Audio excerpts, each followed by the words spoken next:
Hi friends, welcome to Nadiya creatives. இன்னைக்கு நம்ம பார்க்க போகிறது ஒயிட் சாஸ் பாஸ்தா ரெஸ்டாரண்ட் ஸ்டைலில் எப்படி செய்யறதுன்னு வாங்க பார்க்கலாம். அதுக்கு இந்த அளவுக்கு நல்லா சாஃப்டாக வெந்திருக்கு பாருங்க.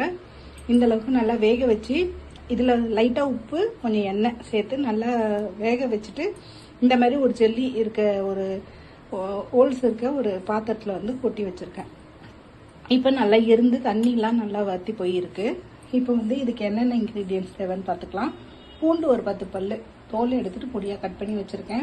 வெங்காயம் 2 மீடியம் சைஸ் வெங்காயம் பொடியாக கட் பண்ணி வச்சுருக்கேன். ஒரு குடமிளகா பொடியாக கட் பண்ணி வச்சுருக்கேன்.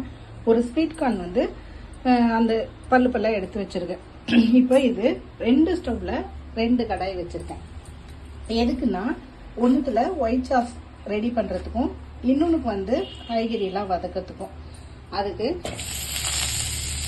முதல்ல பட்டர், நம்ம குக்கிங் பட்டர் எடுத்து ஒரு 2 பீஸ் ஆட் பண்ணியிருக்கேன். அதே மாதிரி இதுலேயும் ஒரு 2 பீஸ் குக்கிங் பட்டர் சேர்த்துக்கிறேன்.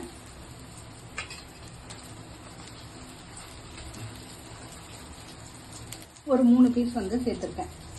இப்போ இதில் ஒரு 2 பீஸ் இருக்கு.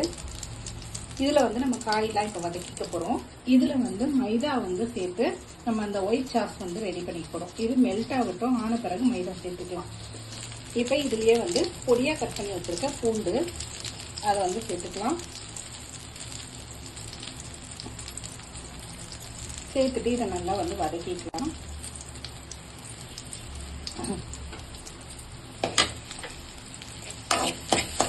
இப்போ நல்லா அந்த பட்டரில் நல்லா வதங்கட்டும்.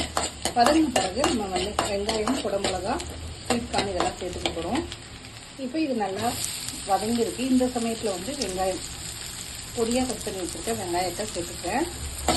அந்த பட்டர்லேயே இது நல்லா வதக்கிக்கலாம்.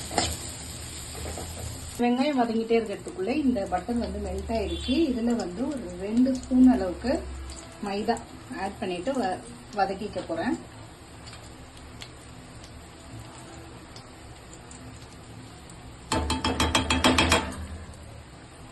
இப்போ இதை நல்லா வதக்கிக்கலாம்.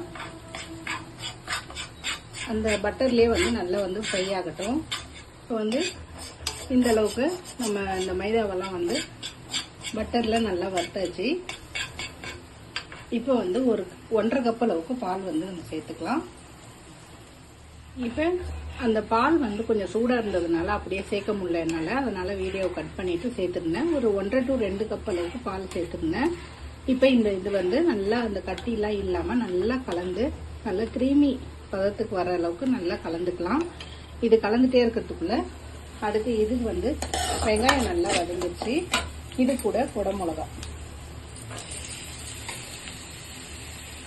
நம்ம கேப்சிகம் சேர்த்துட்டு இது கூடவே அப்படியே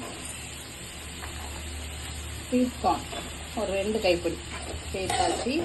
சேர்த்துட்டு இதை நல்லா இந்த பட்டர்லேயே வதக்கிக்கலாம். கொஞ்சம் இது வதங்கிட்டே இருக்கட்டும். அதுக்குள்ள நம்ம இது ரெடி பண்ணிட்டு எப்படி இருக்குன்னு பார்க்கலாம். இப்போ இது நல்லா திக்க வந்துச்சு பாருங்க. இந்த மாதிரி நல்லா கிரீமியாக வந்த பிறகு நான் இந்த பாஸ்தா வேக வச்சு வச்சிருந்ததை நம்ம சேர்த்துக்கலாம். சேர்த்துட்டு நல்லா கலந்து கொடுத்துக்கலாம். இது கூடவே அந்த வேக வச்சிருந்த காய் இருக்குல்ல, இதையும் நம்ம சேர்த்துக்க போறோம்.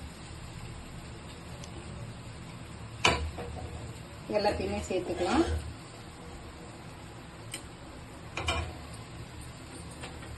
இப்போ எல்லாத்தையும் மிக்ஸ் பண்ணிட்டு கொஞ்சம் லைட்டா அரையணும். அதுக்கப்புறம் சில்லி ஃபிளேக்ஸ்,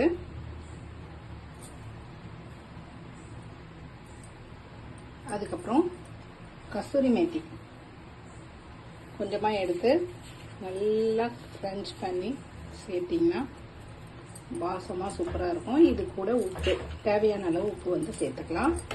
ஏற்கனவே வேக வைக்கிறதுக்கு கொஞ்சம் உப்பு சேர்த்துருந்தோம். இந்த மசாலாக்கு ஏற்ற உப்பு, கொஞ்சமாக மிளகு தூள் சேர்த்துட்டு எல்லாத்தையுமே நல்லா மிக்ஸ் பண்ணி கொடுத்துக்கலாம். மிக்ஸ் பண்ணிட்டு கொஞ்சமாக பட்டர் மேலே சேர்த்துக்க போகிறோம். இப்போ இதுக்கு மேலே பட்டர், அப்புறம் இதுக்கு மேலே கொத்தமல்லி கொஞ்சம் தூவிட்டு இந்த மாதிரி கொஞ்சம் கொஞ்சமாக கட் பண்ணி இந்த மாதிரி சேர்த்துக்கலாம். 2 ஸ்லைஸ் வந்து நான் சீஸ் வந்து சேர்த்துக்க போகிறேன். சேர்த்துட்டு எப்படி இருக்குன்னு வாங்க பார்க்கலாம். இப்போ 2 பீஸ் சேர்த்துருக்கேன். இன்னும் 2 பீஸும் சேர்க்க சொல்லி சொல்கிறாங்க பிள்ளைங்க. அந்த லேயராக அந்த இது வேணுமா, அதுக்காக இன்னொரு 2 பீஸும் கூட சேர்த்துட்றேன். இப்போ ஒரு 5 நிமிஷத்துக்கு தட்டு போட்டு மூடிட்டு அது நல்லா சீஸ் மெல்ட் ஆன பிறகு எப்படி இருக்குன்னு வாங்க பார்க்கலாம். இப்போ இந்த மேலே கொத்தமல்லி தூவிட்டு சூப்பரான நம்மளோட சீஸ் பாஸ்தா ரெடி ஆயிடுச்சு. ஒயிட் சாஸ் பாஸ்தா ரெஸ்டாரண்ட் ஸ்டைலில் சூப்பராக ரெடி ஆகிருக்கு. இதேமாரி நீங்களும் குழந்தைங்களுக்கு செஞ்சு பாருங்கள், செஞ்சு கொடுங்க, நல்லா விரும்பி சாப்பிடுவாங்க. செஞ்சு பார்த்துட்டு கண்டிப்பாக கமெண்டில் எப்படி இருக்குன்னு சொல்லுங்கள். உங்களுக்கு பிடிச்சிருந்தா லைக் பண்ணுங்கள், ஷேர் பண்ணுங்கள், கமெண்ட் பண்ணுங்கள், சப்ஸ்கிரைப் பண்ணுங்கள். பக்கத்தில் பெல் ஐக்கான் பட்டனை ப்ரெஸ் பண்ண மறந்துடாதீங்க. தேங்க்யூ.